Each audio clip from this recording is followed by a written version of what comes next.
Dalam tradisi penulisan Balawi yang dimulai pada 895 Hijriah, itu kalau di dalam tradisi penulisan Yahudi itu ada yang disebut pseudepigrapha. Pseudepigrapha itu adalah sebuah kitab yang ditulis masa kini kemudian diatribusikan atau disubstitusikan orang yang ada pada masa lalu. Itu berlomba antara Yahudi Palestina dengan Yahudi Helenis untuk menciptakan sebuah buku-buku yang saling berlomba bahwa ini ditemukan oleh mereka. Padahal buku-buku ini ditulis oleh mereka, diatribusikan bahwa ini ditulis pada zaman Yesus misalnya, atau ditulis pada zaman Musa gitu. Itu ada buku seperti Mazmur Solomon, Adam and Eve, Adam dan Hawa.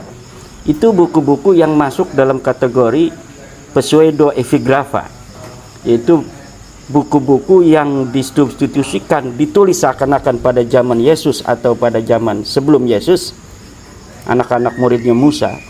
Padahal buku-buku itu hanya buku-buku saling berlomba hegemoni, persaingan antara Yahudi Palestina dengan Yahudi Helenis. Kemudian muncul lagi Yahudi Parisi, ya. Itu mereka saling membuat buku-buku palsu. Nah, kemudian dapat dibongkar itu baru pada masa modern ini. Jadi buku-buku itu yang sudah lama diyakini sebagai sebuah kitab suci atau bagian dari kitab suci, tetapi sebenarnya hanya merupakan tahrif, hanya merupakan tazyif, sebuah pemalsuan yang dilakukan oleh orang-orang masa kini untuk memperkuat posisi kesejarahan mereka yang masing-masing bersaing di hari ini. Dan ini ternyata diambil secara adopsi oleh Ba'alawi itu di abad 9 untuk merampas hegemoni keagamaan, religiusitas Islam di masa kini.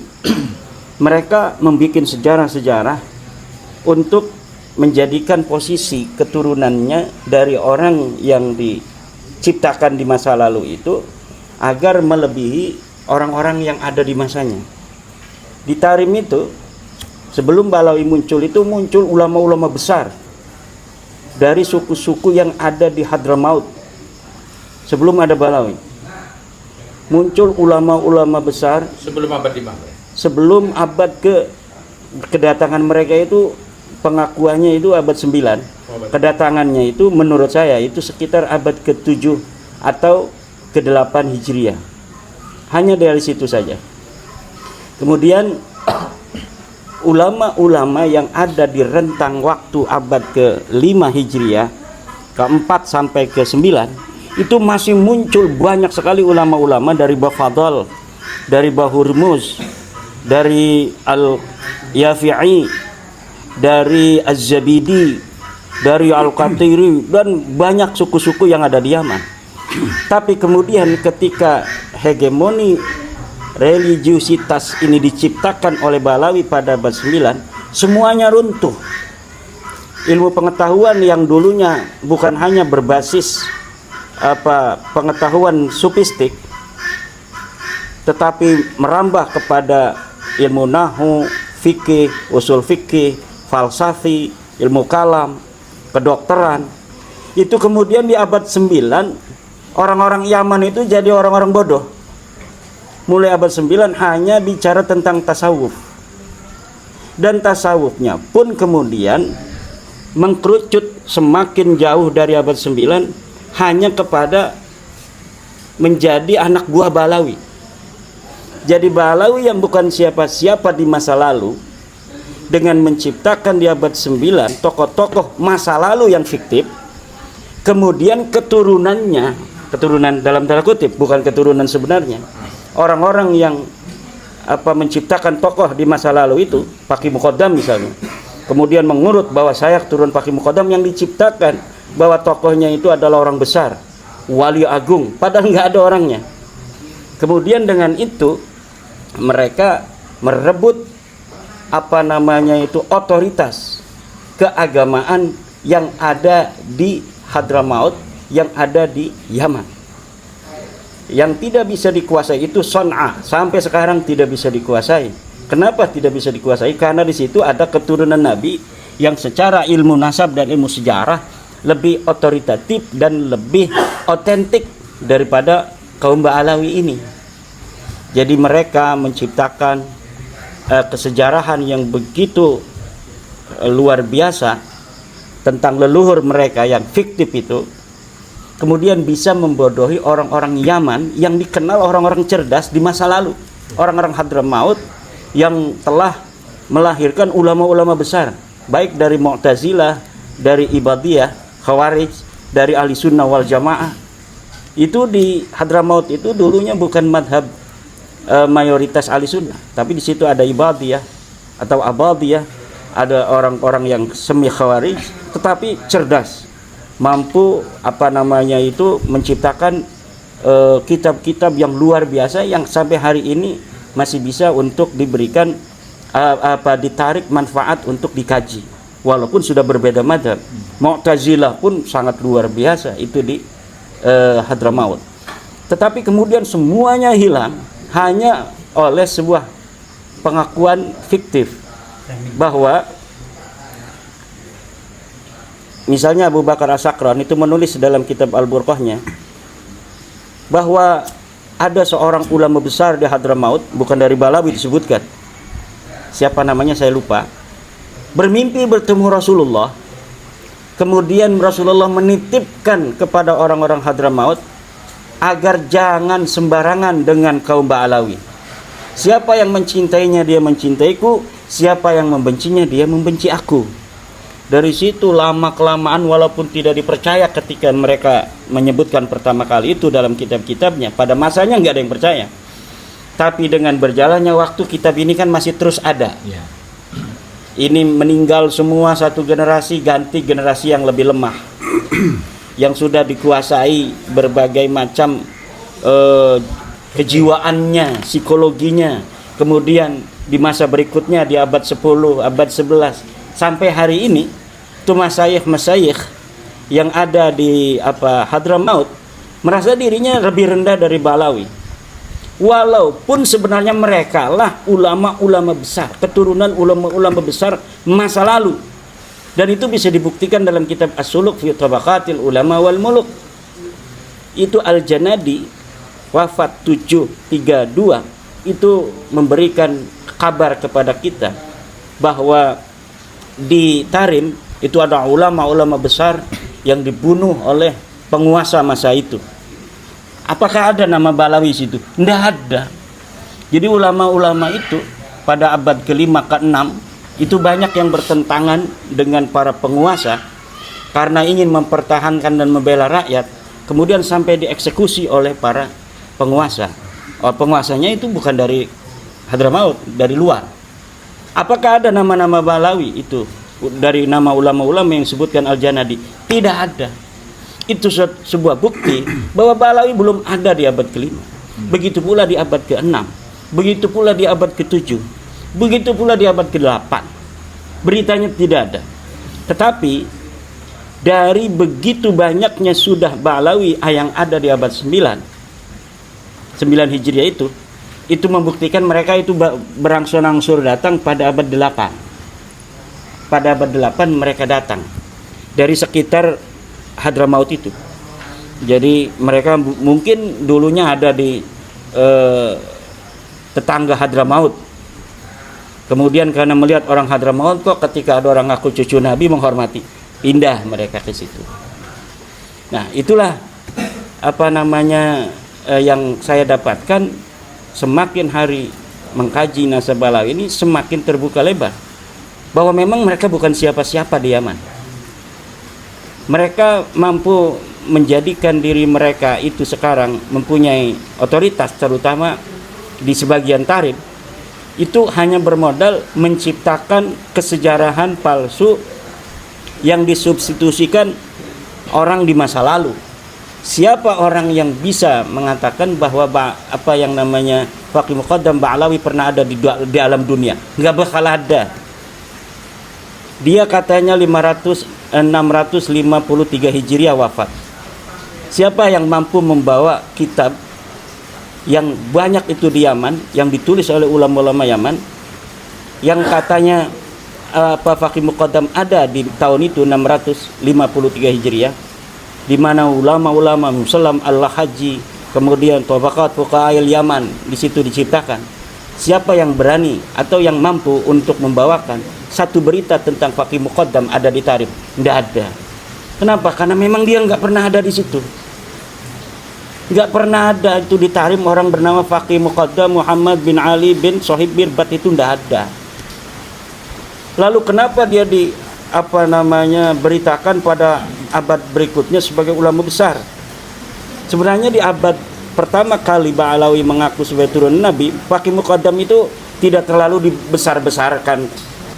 Kemudian orang hari ini memperdebatkan tentang surat itu, karena suratnya itu mengaku dia pernah mi'raj 70 kali. Di surat yang dikirimkan Faqih Muqaddam yang dikarang oleh ulama abad 11, Al-Masra'ur Rawi, kemudian Al-Ghurar di abad ke-10, 960 Hijriah. Kemudian Syarhul Ainiyah di abad yang baru belakangan ini diciptakan suratnya dan sebagainya. Siapa orang yang pernah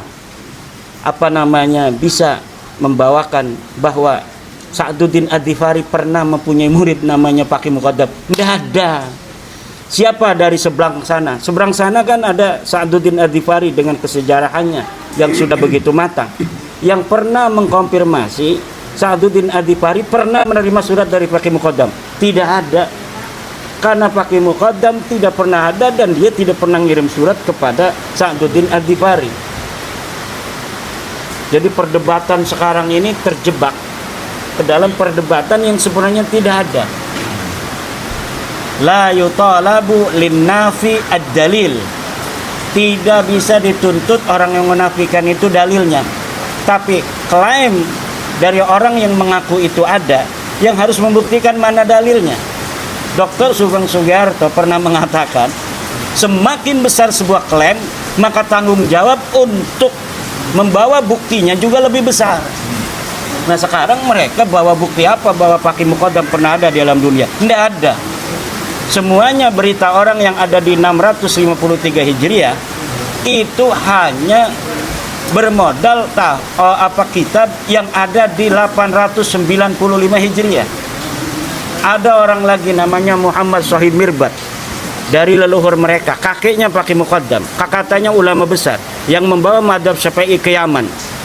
Siapa orang yang dapat memberikan bukti bahwa Muhammad Sohib Mirbat ini pernah ada di alam dunia? Tidak ada. Sedangkan Muhammad Sohib Mirbat itu 560 Hijriah itu hidupnya berbarengan dan Muhammad Ali Al-Qal'i. Muhammad bin Ali Al-Qal'i ini ulama besar yang ada di Dhifar. Dulu masuk Yaman, sekarang masuknya Oman. Nah, di dalam buku-buku primer, sumber-sumber sejaman, dikatakan bahwa ulama yang menyebarkan madhab Syafi'i di Yaman adalah Muhammad bin Ali Al-Qal'i. Dia punya Syarah Muhaddab, dia punya kitab-kitab fikih. Ibnu Hajar mengutip namanya Muhammad bin Ali Al-Qal'i, membuktikan bahwa sosok ini memang pernah ada. Lalu seorang Ba'alawi yang ada di abad 9 mencatat bahwa Muhammad bin Ali Al-Qal'i berguru kepada Muhammad Sohib Mirbat. Hebat enggak nih? Lah Muhammad bin Ali Al-Qal'i-nya ditulis muridnya siapa saja. Dalam kitab As-Suluk ada murid-muridnya Muhammad bin Ali Al-Qal'i siapa saja. Tapi tidak disebutkan dia punya murid bernama Muhammad bin Ali Faqih Muqaddam. Gak ada itu muridnya namanya Faqih Muqaddam. Lalu lagi pengakuan bahwa Faqih Muqaddam pernah berguru hadis kepada Ali Abil Hasan bin Jadid yang mengarang kitab Al-Arba'in. kitab Al-Arba'in atau siapa namanya ini, Ali Abdul Hasan bin Jadid, tokoh yang historis. Dia dicatat dalam As-Suluk 732 Hijriah. Tetapi ketika diurutkan oleh Al-Janadi, nama murid-muridnya siapa? Tidak ada namanya seorang yang bernama Faqih Muqaddam disebut sebagai murid daripada Ali Abil Hasan bin Jadid. Semuanya itu adalah disebut pseudo epigrafa dalam tradisi Yahudi. Yalwuna al-sinatahum bil kitab litahsabuhu minal kitab wa ma huwa minal kitab. Mereka berbicara tentang Alkitab agar kalian menyangka bahwa itu yang dibicarakan bagian dari Alkitab, padahal dia bukan dari bagian Alkitab itu. Dan itu sama seperti Balawi. Balawi mengajak kita berdiskursus tentang Faqih Muqaddam agar orang-orang terjebak bahwa Faqih Muqaddam pernah ada dalam dunia, padahal dia tidak pernah ada di dalam dunia. Dia tidak pernah dilahirkan oleh seorang perempuan, dan dia tidak pernah punya ayah seorang manusia. Tidak ada. Siapa yang dapat membuktikan? Silakan bawa dalilnya. Hatu burhanakum in kuntum shadiqin. Ini harus zaman nanti. Tidak mesti sejaman, yang penting paling dekat juga boleh lah. Yang paling dekat itu apa? Yang paling dekat itu kitab-kitab banyak di sana. Kalau di sana itu Dr. Sugeng tidak ada kitab-kitab yang dikarang, walaupun tidak sejaman, tapi minimal paling dekat. Ya paling dekat tuh nggak mesti dekat loh Kiai. Ya. Kalau paling dekatnya 500 tahun gimana? Ya artinya ketika ditemukan kitab yang ada 100 tahun, berarti yang paling dekat 100 tahun. Itu dalam tradisi para sejarawan dikenal dengan ex silentio. Argumentum excellentio itu dalam kita membuktikan sebuah sejarah adalah kalau ada sejaman, kita harus mengambil yang sejaman.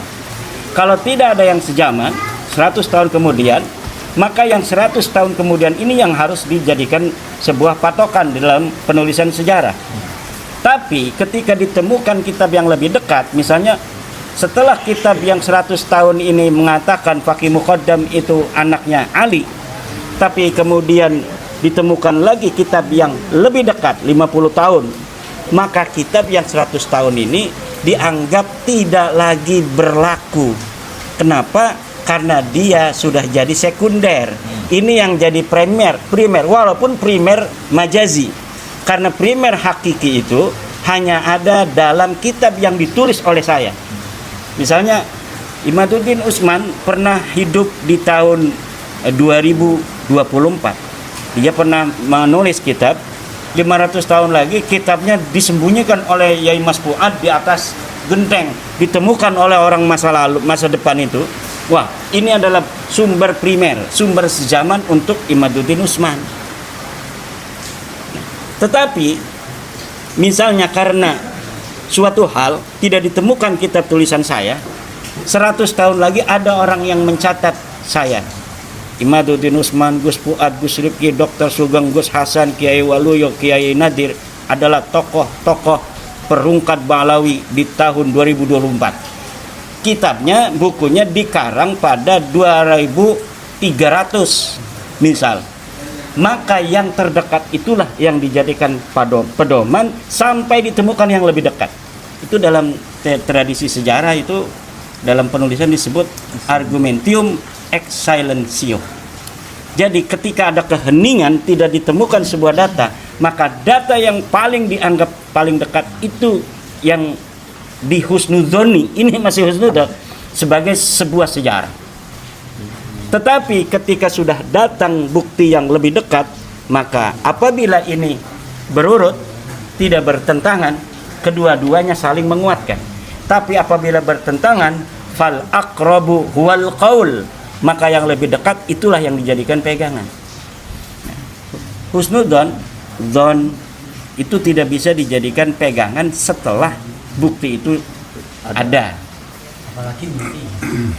Kalau misalnya kita ada di sebuah masjid, situ ada sepatunya Dr. Sugeng, itu kita bisa mengatakan Dr. Sugeng itu ada di dalam masjid itu dengan zon adanya sepatunya Dr. Sugeng. Tetapi ketika kita melihat di masjid itu Dr. Sugeng Noel kita, wah Dr. Sugeng ada di sini, kirain di masjid. Maka alamat dalil adanya Dr. Sugeng dengan adanya sepatu itu batal. Kenapa? Karena ini sudah qat'i, sudah tidak bisa mengelak lagi. Kalau itu masih dhanni. Idza ta'aradal qat'iyyu wa dhanniyu fal qat'iyyu muqaddam. Apabila bertentangan antara yang qat'i dan dhanni, maka yang qat'i ini didahulukan. Dialah yang menjadi sandaran di dalam kita menetapkan sesuatu. Nah, teman-teman saudara saya itu yang dari Madura sudah menemukan sebuah dzon bahwa Maimun Al-Qaddah ini adalah leluhur dari Balawi berdasarkan amarah itu. Lah itu kita harus hormati. Makanya saya tidak bisa untuk mengatakan apa setuju atau tidak setuju. Ya kita lihat saja nanti apa namanya itu hasil akhirnya. Apa namanya itu syarat-syarat yang harus dipenuhi agar ketersambungan kesimpulan bahwa Ba'alawi sebagai turunan Al-Qaddah itu sahih apa tidak. Sementara ini saya lebih lebih menarik untuk mengetahui bahwa Ba'alawi bukan cucu Nabi, itu sudah cukup. Dengan apa mengetahuinya? Dengan fiktifnya tokoh-tokoh yang diurut sebagai luhur mereka itu. Jadi tokoh-tokoh yang hampir dari mulai Ahmad bin Isa, Ubaid ini fiktif, punya anak namanya Alwi ini fiktif, punya anak namanya Muhammad ini fiktif, punya anak namanya Alwi lagi ini fiktif, punya anak namanya Ali Qoli Qasam ini fiktif, punya anak namanya Ali, punya anak namanya Muhammad Sahih Mirbat ini fiktif, punya anak namanya Ali fiktif, punya anak namanya Faqih Muqaddam fiktif, punya anak namanya Ali fiktif, punya anak namanya Alwi Al-Ghayyur fiktif, punya anak namanya Mauladawilah fiktif. Abdurrahman Segaf ini historis. Baru dari Abdurrahman Segaf ini, Abdurrahman Segaf punya anak namanya Abu Bakar, Abu Bakar punya anak namanya Ali. Ali ini yang pertama kali mencatat 895 Hijriah. Jadi Ali bin Abu Bakar As-Sakran menulis dari sampai kakeknya, betul kakeknya ini Abdurrahman ini ada orangnya, dan ada orang yang dari data eksternal yang menulis namanya, walaupun ditulis bukan siapa-siapa, hanya seorang Syekh Abdurrahman, tidak ditulis sebagai turun Nabi. Nah kemudian punya anak namanya Umar Muhdar, ini juga ditulis, berarti Umar Muhdar itu sosok historis yang ditulis sebagai bukannya bom nuklir itu ya? Bom nuklir itu ngecesnya. Nah kalau kita sudah mengetahui begitu, itu namanya sudah qat'i. Karena apa? Bukan adamul ilmi bidalil, tapi al ilmu bi adami dalil. Jadi mengetahui dan yakin bahwa dalil itu tidak ada. Nah, adamud dalil ini ya dulu ala adamul madlul. Tidak adanya dalil ini menunjukkan madlulnya itu sosok-sosok yang disebutkan itu memang tidak ada. Nah, ketika sosok-sosok yang disebutkan itu tidak ada, lalu berdasar apa kita harus mengakui mereka sebagai keturunan Nabi? Dosa kita mengakui orang-orang yang memang tidak terkonfirmasi sama sekali sebagai turun Nabi, Itu dari sisi nakli, dari sisi sesuatu yang kita bisa uji dari ilmu nasab, genealogi dan ilmu sejarah. Nah, dari ilmu genetika itu sudah qat'iyul qat'i. 1 tambah 1 itu 2. 1 tambah 1 itu 2. Genetik itu begitu. Kalau misalnya darahnya udah diperiksa, dia ketemunya itu kakek bersamanya 45.000 tahun, sedang Nabi Ibrahim itu 4.700 tahun sampai 5.500 tahun yang lalu. Bagaimana mereka mengaku sebagai keturunan Ibrahim? Sementara orang-orang Arab dari Bani Mutairi, dari Bani Tamim, dari Bani Quraisy yang mengaku turunan Hasan Husain, semuanya kakek bersamanya 4.700 sampai 5.500 tahun. Lah ini pengen ngendel-ngendel kemari. Bawa dong saya sebagai keturunan Sayyidina Ali, ikut saya, kasihan saya. Nggak bisa, bos. kita ini akan menjadi dosa. Dosa kita sudah, dzonnya ini sudah terbantah, kemudian kita masih memegangi dzon ini. Dzon itu la ibrata bi dzonnil bayyini khata'uh. Tidak dihitung dzon yang sudah jelas kesalahannya. Siapa orang yang masih mengatakan bahwa yang ada di dalam kantong saya ini adalah rokok jarum coklat, padahal saya sudah mengeluarkannya bahwa yang ada di kantong ini rokok LA. Tapi nggak diedit berarti? Bukan endosan kan? Bukan. Jarum coklat. Komentarnya pengusaha. Usaha itu otaknya usaha. Kalau saya otaknya otak pembuktian. Ini saya ngomong. Saya di sini punya rokok LA. Nggak percaya, kata Kiai Nadir. Ini buktinya. Oh iya. Jadi yang mengatakan di dalam ini adalah rokok jarum coklat, rokok super, itu udah bisa lagi karena saya udah mengeluarkan kok. Ini rokoknya LE. Boleh diedit ini. Dari novel terlaris setelah Laila Majnun itu berarti ya novelnya Abu Sakron itu berarti ya. Kami ini bukan benci kepada para kabib itu, enggak. Iya. Ini Mukibin sejati, Presiden Mukibin se-Indonesia. Presiden Yang melantik siapa Mukibin yang melantik Abu Bakar Rasakron. Enggak sama sekali. Enggak gini, menariknya gini. Pertanyaannya jadi begini, pertanyaan agak nakal. Kalau di hadis itu kan ada juga jin ataupun istilahnya makhluk halus yang dapat dipercayakan. Ada nggak ulama entah di bidang hadis, fikih, sejarah dan lain sebagainya lah yang mengutip daripada misalnya jin yang umurnya sekian ratus tahun itu menjadi referensi gitu loh. Ini pertanyaan nakal bukan pertanyaan. Iya begini. Ada nggak yang gitu? Ini penghinaan dari Kiai Waluyo Waliullah. Ini orang lagi ngomongin orang bener kok bawa-bawa jin sekarang. Enggak, gini loh Ini maksudnya. jangan begitu. Balawi itu walaupun gimana saudara kita sebangsa setanah air. Sebelum MK mengatakan lain. Jadi jangan masalah jin-jin dibawa. Ya maksudnya gini loh, misalnya ada kan berarti kalau abad 9 itu kan baru 500 tahun. 550 tahun. 550 tahun. Kalau abad Itu 550 tahun itu genap ya. Dari 855 sampai hari ini, sampai saya membuat tesis kemarin itu 2022, itu 550 tahun. maksud saya Pengakuannya 550 tahun. gini, kalau ada jin yang umurnya ratusan tahun dan dia seorang akademisi misalnya, Iya. bisa nggak itu menjadi sumber rujukan gitu loh maksudnya gitu. Gitu loh maksudnya. Ya saya kan udah pernah ngomong kalau Gimana? misalnya Balawi ini kan pada sakti-sakti, ya kan? Aku sering bertemu Rasulullah, Ya. bermimpi Lutfi bin Yahya katanya mau berhenti dari NU tapi ndak boleh sama Rasulullah. Ya. Kalau mereka itu sering bermimpi Rasul, coba tolong pesenin sama Rasul supaya Pak Dokter Sugeng ketemu dengan Rasul. Nanti Rasul katakan jangan ome-ome cucuku Balawi, cucuku itu. Biar Pak Dokter Sugeng yakin. Nggak bisa mereka itu. Tahu nggak kenapa mereka ngaku ketemu Rasulullah? Tahu deh. Enggak. Kalau mereka ngaku ketemu Ibnu Sina puyeng. Dites langsung kiniannya gimana? Paling gampang ngaku keturunan Rasulullah kan. Cuma apa Quran hadis. Iya. Soalnya Raufur Rahimnya tinggi gitu. Raufur Rahimnya tinggi soalnya. Ya, tapi kalau ngaku ketemu misalnya ketemu ulama-ulama Islam yang jago di ilmu ini, Ibnu Rusyid, Ibnu Hazm, siapa? Al-Haytami gitu, itu puyeng dites matematikanya.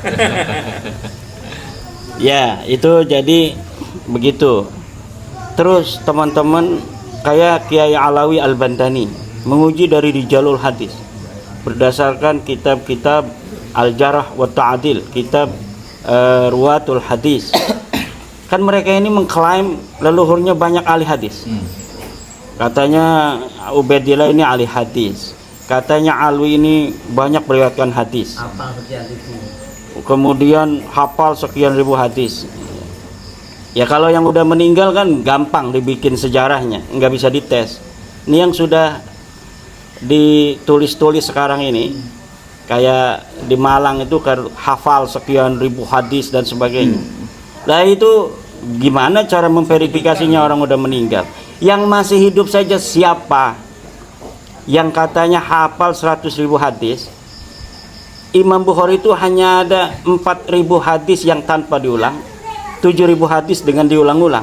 Coba 7.000 hadis yang ada di Sahih Bukhari itu, saya pegang kitabnya, yang katanya yang dari Yaman itu, yang dari Tarim, hafal, yang masih hidup itu, Artis Yaman. artis Yaman itu 100.000 hadis. Coba kita jajal, kita tes, betul tidak dia hafal kitab Al-Bukhari yang hanya 4.000 hadis yang tanpa diulang. Kalau diulang, itu karena ada yang diulang-ulang, itu sampai 6.000, 7.000 hadis. Nah, itu saja. Kalau yang masih hidup klaimnya itu gampang diuji. Tapi kalau yang sudah meninggal kayak yang di Malang katanya 1 juta hadis, orang masih hidupnya nggak ada yang kenal dia hafal jutaan hadis kok. Setelah meninggal ditulis-tulis, dikembang-kembangkan Al-Musnid dan sebagainya. Orang yang ahli hadis, pakar hadis, hafal sekian hadis, itu apa tipologi apa namanya bukan apa ya, Pemalsuan. sesuatu yang sudah menjadi pola. Oh iya. Pola semacam ini sudah dilakukan sejak abad 9 Hijriah itu.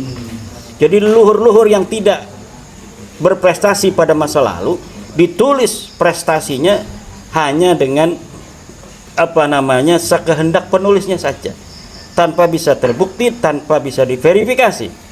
Ini termasuk yang tadi ya, yang surat ke pakai mukotan itu, kirim surat. Tidak ada itu. Itu ditulisnya tahun berapa itu? 895 Hijriah. Yang dikatakan peristiwanya adalah pada tahun Peristiwanya 653 Hijriah. ya, ditulisnya 800 berarti. 90. Itu udah 300 tahunan. Seperti itu bentuknya. Seperti itulah modelnya. modelnya. Sekarang ada pernyataan Habib Rizik gurunya. NU. Nah ini apa lagi? Ya. Polan ini gue ya. Nah dan ini saya mau guru sama orang goblok itu. saya kira waktunya sudah selesai. Waktu semua itu sudah selesai. Ya kita tidak kejam. Kita memberi kesempatan untuk mereka untuk bermuhasabah, Kang Mas Yai. Mungkin Kang Mas Yai nggak setuju sama saya, ini langsung ngelihat saya aja. Tapi kalau saya memang begitu sebenarnya, bahwa nggak perlu kita apa namanya itu sampai ada yang mengusulkan mengusir dan lain sebagainya. Kalau mereka mau ya hidup jadi budak bangsa Indonesia ya kita terima. Tapi jadi anak buah, jadi budak kita.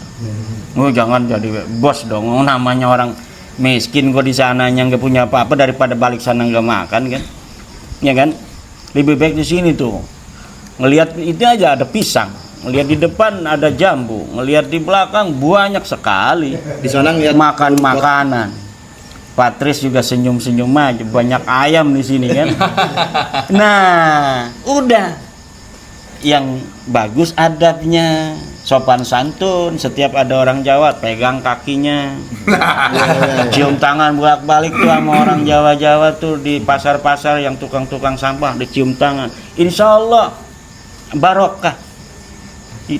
Turunkan anak-anakmu sampai sana, sekolahkan, pondokin, ya kan, supaya jadi orang berprestasi, bangun bangsa ini dengan sebenar-benarnya. Kalau saya begitu Kang Mas, maaf kalau tidak setuju Kang Mas. Saya ini ya, ini karena memang ada framing kita ini katanya tim gitu. Lah tim apa? Saya tidak kenal dengan Kang Mas Yai Fuad sebelum masalah nasab ini. Betul. Saya tidak kenal dengan Kang Mas Rifki Zulkarnain yang ganteng ini. Alhamdulillah. Dengan Gus Hasan Asyarif Al-Ba'alawi. Ibunya 3 tahun ini beliau waktunya di apa namanya fokuskan di antaranya selain pekerjaannya untuk nasab Ba'alawi ini memberikan apa? Memberikan pencerahan pada kita orang-orang yang tidak paham akan DNA, kemudian kita menjadi paham. Jadi kalau misalnya ada Dr. Sugeng itu, Yai Nadir, pertama ngupload YouTube, maka mungkin dari seluruh, mungkin ini ya, dari seluruh penonton saya pertama kali, saya ingin apa yang lebih, yang baru dari Dr. Sugeng. Ternyata setiap ada uploadan itu ada yang baru. Luar biasa, berarti beliau otaknya nggak pernah berhenti. Mungkin ketika beliau tidur pun istri yang di sampingnya itu diabaikan. Hanya mikirin nasab Alawi untuk memberi pencerahan kepada bangsa Indonesia yang beliau cintai. Makanya saya pernah ngomong sama Kang Mas Fuad untuk mengusulkan Dr. Sugeng sebagai Menteri Teknologi. Ternyata belum diterima oleh negara. Tapi kalau misalnya presidennya di antara kita yang hadir ini, suatu saat kita akan jadikan beliau sebagai Menteri Pendidikan agar cerdas semua bangsa Indonesia ini. Terima kasih.